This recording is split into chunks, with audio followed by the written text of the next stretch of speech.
दोस्तों आज बात होगी भारत देश की सबसे मजबूत सल्तनतों में से एक सल्तनत यानी मुगल सल्तनत के दूसरे बादशाह नसीरुद्दीन हुमायूं के बारे में। मुगल सल्तनत सीरीज की पहली वीडियो में हम आपको बाबर के बारे में बता चुके हैं कि आखिर बाबर किस तरह से हिंदुस्तान में आया था और वो किस तरह से इतनी मजबूत और बड़ी सल्तनत को हराकर मुगल सल्तनत की बुनियाद रखने में कामयाब हो गया था। दोस्तों आज की इस वीडियो में हम जानने वाले हैं कि आखिर मुगल सल्तनत का दूसरा सुल्तान यानी हुमायूं कौन था, उन्होंने अपनी पूरी जिंदगी कैसे गुजारी और उनके दौर में मुगल सल्तनत का कैसा हाल रहा। साथ ही साथ हम ये भी जानेंगे कि इतनी बड़ी सल्तनत का सुल्तान होने के बावजूद भी आखिर अचानक ऐसा क्या हो गया था कि हुमायूं को 2 वक्त की रोटी भी नहीं मिल पा रही थी। उसने अपनी आधी उम्र जंगलों में ही भटक भटक कर गुजार दी थी। साथ ही साथ हम ये भी जानेंगे कि आखिर बहुत से लोग जो ये दावा करते हैं कि मुगल सल्तनत के सारे राजा हिंदुस्तान में सिर्फ और सिर्फ गैर मुस्लिमों को मुसलमान बनाने आए थे, तो उनके दावे में क्या सच्चाई है? क्या सच में सारे मुगल सुल्तान हिंदुस्तान में मुसलमानों की आबादी बढ़ाने आए थे, पूरे हिंदुस्तान को मुसलमान बनाने आए थे? तो इस तरह की तमाम चीजें आज की इस वीडियो में हम जानने वाले हैं। वीडियो शुरू करने से पहले बस मेरी आपसे छोटी सी गुजारिश है कि नए आने वाले दोस्त चैनल को सब्सक्राइब करके साथ ही में बेल आइकन को भी प्रेस करें और हमारी हौसला अफजाई के लिए हमेशा की तरह हमारी इस वीडियो को भी लाइक कर दें, ताकि इसी तरह की नॉलेजेबल और हिस्टोरिकल वीडियोस का ये सिलसिला हम जारी रख सकें। दोस्तों हुमायूं की पैदाइश 1508 में काबुल शहर में हुई थी, जो आज अफगानिस्तान देश में मौजूद है। हुमायूं के वालिद यानी फादर का नाम ज़हीरुद्दीन बाबर था, जो हिंदुस्तान में मुगल सल्तनत के फाउंडर माने जाते हैं। हुमायूं के 3 भाई थे। कहा जाता है कि जब हुमायूं की उम्र सिर्फ 15 साल थी, तभी से ही वो अपने वालिद यानी बाबर को सल्तनत के मामले में मशवरे देने लगा था, और ज़हीरुद्दीन बाबर भी हुमायूं की इतनी कम उम्र होने के बावजूद भी उसके मशवरे को बहुत अहमियत दिया करता था। हिस्ट्री की बहुत सारी बुक से ये बात मालूम चलती है कि जब ज़हीरुद्दीन बाबर ने भारत पर हमला किया था और भारत को फतह किया था, तो उस जंग में भी हुमायूं का बहुत अहम किरदार था। हर मौके पर हुमायूं ने अपने फादर यानी ज़हीरुद्दीन बाबर की बहुत मदद की थी। भारत की जीत में बाबर की सबसे अहम और सबसे बड़ी जंग, जिसे हम पानीपत की जंग के नाम से जानते हैं, उसकी जीत में भी बाबर की तरफ से हुमायूं ने बड़ा अहम किरदार अदा किया था।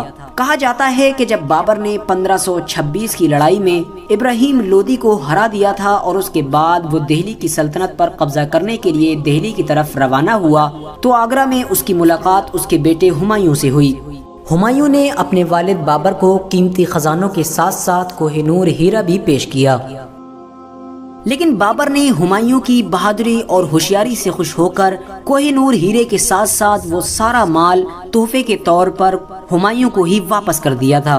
1528 में ज़हीरुद्दीन बाबर ने हिसार और फिरोजा जैसे अपनी सल्तनत के कीमती इलाकों को अपने बेटे हुमायूं के सुपुर्द कर दिया था, जो इस बात की तरफ इशारा था कि बाबर भी मरने के बाद अपने सारे बेटों में से हुमायूं को ही अपना अगला सुल्तान बनाना चाहता है। कहा जाता है कि बाबर ने अपने बेटे हुमायूं को मरने से पहले ये नसीहत की थी कि ए हुमायूं, अगर मेरे मरने के बाद मेरी सल्तनत तुम्हारे पास आ जाए तो तुम अपने भाइयों के साथ अच्छा सलूक करना, यानी उनके साथ जुल्म और सितम ना करना। हुमायूं ने भी अपने बाप यानी ज़हीरुद्दीन बाबर से ये वादा कर लिया था कि जब उसके पास ये सल्तनत आएगी तो वो अपने भाइयों का बहुत अच्छी तरह से ख्याल रखेगा। आखिरकार 1530 में बाबर की वफात हो गई। जिस वक्त बाबर की वफात हुई उस वक्त हुमायूं की उम्र सिर्फ 22 साल थी, यानी 22 साल की उम्र में ही हुमायूं मुगल सल्तनत का दूसरा सुल्तान बना दिया गया था। बाबर के बाद जैसे ही हुमायूं मुगल सल्तनत का अगला सुल्तान बना, वैसे ही बागियों ने अपने सर उठाना शुरू कर दिए। किसी इलाके में बाबर के दौर के आला अफसर बगावत कर रहे थे, तो किसी इलाके में तो खुद हुमायूं के भाई ही उसके खिलाफ बगावत कर रहे थे। जिन भाइयों के साथ हुमायूं ने अच्छा सलूक करने का अपने वालिद से वादा लिया था, अब वो भाई ही हुमायूं के खिलाफ बगावत कर बैठे थे। लेकिन कहा जाता है कि हुमायूं एक मस्त और सुस्त किस्म का इंसान था। यही वजह थी कि ऐसी कंडीशन में जहां हुमायूं को चाहिए था कि वो सतर्क रहता और अपनी होशियारी और बहादुरी के जरिए से सारी बगावतों को कुचलना शुरू करता, लेकिन वहीं दूसरी तरफ हुमायूं ने सुस्ती दिखाई और उसने कोई भी ऐसा कड़ा कदम नहीं उठाया कि जिससे वो अपनी बगावतों को दबा सके। इस सुस्ती का नतीजा ये हुआ कि धीरे धीरे हुमायूं के हाथों से सल्तनत چلی گئی، اور ایک وقت وہ آیا کہ جب دہلی سلطنت پر بھی شیر خان نام کے ایک صوبیدار کا قبضہ ہو گیا، جسے آج ہم سب شیر شاہ سوری کے نام سے جانتے ہیں۔ دوستو، جب ہمایوں کے ہاتھوں سے مغل سلطنت چلی گئی تو ہمایوں اپنی جان بچانے کے لیے بھاگ کر کابل چلا گیا، جو اس وقت افغانستان دیش میں موجود ہے۔ 1540 سے لے کر 1555 تک، یعنی تقریباً 15 سال تک اس نے اپنی پوری زندگی جنگلوں میں ہی بھٹک بھٹک کر گزار دی تھی۔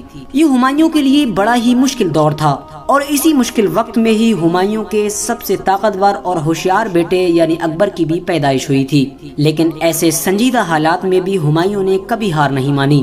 وہ پوری کوشش کرتا رہا کہ آخر کس طرح سے اپنے والد یعنی بابر کی سلطنت کو دوبارہ سے حاصل کیا جائے۔ آخرکار 15 سال کی تیاری کے بعد وہ ایک بڑی فوج لے کر اپنی سلطنت کو حاصل کرنے کے لیے دوبارہ دہلی سلطنت کی طرف روانہ ہوا۔ دوسری طرف سے سوری سلطنت کا سلطان یعنی سکندر شاہ بھی 80,000 کی فوج لے کر ہمایوں کے مقابلے کے لیے نکل پڑا۔ 18 جون 1555 یہ وہ دن تھا کہ جس دن بھارت دیش میں مغل سلطنت کی قسمت کا فیصلہ ہو چکا تھا۔ یعنی اس دن ہمایوں کی فوج نے تعداد میں کم ہونے کے باوجود بھی سوری سلطنت کی 80,000 فوج کو بڑی خطرناک شکست دی تھی، اور اس کے بعد مغل سلطنت بھارت دیش پر اس طرح سے قابض ہو گئی تھی کہ اگلے 300 سالوں تک مغل سلطنت کو ذرہ برابر بھی کوئی بھی نہیں ہلا سکا تھا۔ لیکن شاید قسمت کو کچھ اور ہی منظور تھا۔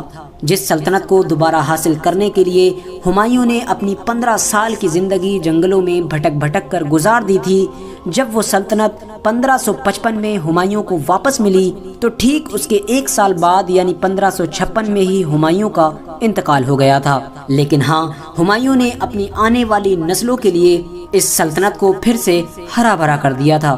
دوستو، بہت سارے لوگ آج بھی یہ سوچتے ہیں کہ مغل سلطانوں نے ہندوستان پر جو حکومت کی تھی وہ شاید غیر مسلم یعنی ہندو، سکھ، جین، عیسائی جیسے دھرموں کے لوگوں کو مسلمان بنانے کے لیے کی تھی، یعنی دھرم پریورتن کرنے کے لیے کی تھی۔ لیکن اس میں کوئی سچائی نہیں ہے، کیونکہ آج کی یہ ویڈیو دیکھ کر بھی آپ کو یہ اچھی طرح سے معلوم ہو چکا ہوگا کہ یہ سارے کے سارے دعوے جھوٹ ہیں۔ کیونکہ اگر مغل سلطان ہندوستان میں ہندوؤں کو مسلمان بنانے کے لیے آئے ہوتے تو وہ کبھی بھی مسلم راجاؤں پر حملہ نہیں کرتے۔ حالانکہ حیران کرنے والی بات یہ ہے کہ مغل سلطنت کا پہلا سلطان یعنی بابر جب ہندوستان کو فتح کرنے کے لیے آیا تھا تو اس کا سب سے پہلا مقابلہ ایک مسلم بادشاہ سے ہوا تھا جس کا نام ابراہیم لودھی تھا۔ یعنی مغلوں کے آنے سے پہلے بھی بھارت پر مسلمانوں کا ہی راج تھا۔ ساتھ ہی ساتھ دھرم پریورتن والی بات جھوٹ ہے۔ اس کا ایک ثبوت یہ بھی ہے کہ مغل سلطنت کے دوسرے سلطان یعنی ہمایوں سے جس انسان نے سلطنت چھینی تھی وہ بھی ایک مسلمان تھا جس کا نام شیر شاہ سوری تھا، اور پھر اس کے ٹھیک 15 سال بعد پھر سے ہمایوں نے ایک مسلمان سے ہی اپنی سلطنت کو دوبارہ سے چھین لیا تھا۔ یعنی اس پوری ہسٹری سے یہ معلوم چلتا ہے کہ یہ تمام کی تمام لڑائی سیاست اور سلطنت کی تھی۔ اگر یہ لڑائی دھرم کی ہوتی تو مغل سلطان کبھی بھی مسلمانوں کی ہی فوج پر حملہ نہیں کرتے۔ یہ ساری ہسٹری یہ ثابت کرتی ہے کہ جو لوگ بھی یہ سوچتے ہیں کہ مغلوں نے ہندوستان پر راج ہندوؤں کو مسلمان بنانے کے لیے کیا تھا وہ ایک جھوٹ ہے۔ فی الحال دوستو، آج کی اپنی ویڈیو کو ہم یہیں پر ختم کرتے ہیں۔ مغل سیریز کی اگلی ویڈیو میں ہم بات کریں گے مغل سلطنت کے تیسرے سلطان یعنی اکبر کے بارے میں۔ ویڈیو پسند آنے کی صورت میں نہ صرف ویڈیو کو لائک کریں بلکہ اپنے دوستوں، احباب، رشتہ داروں کے ساتھ ضرور شیئر کریں۔ ہماری ویڈیو سے کوئی شکایت ہونے پر یا پھر ہمارے لیے کوئی خاص ایڈوائز ہونے پر ہماری کامنٹس باکس میں اپنی قیمتی رائے ضرور دیں۔ جب تک کے لیے اللہ حافظ۔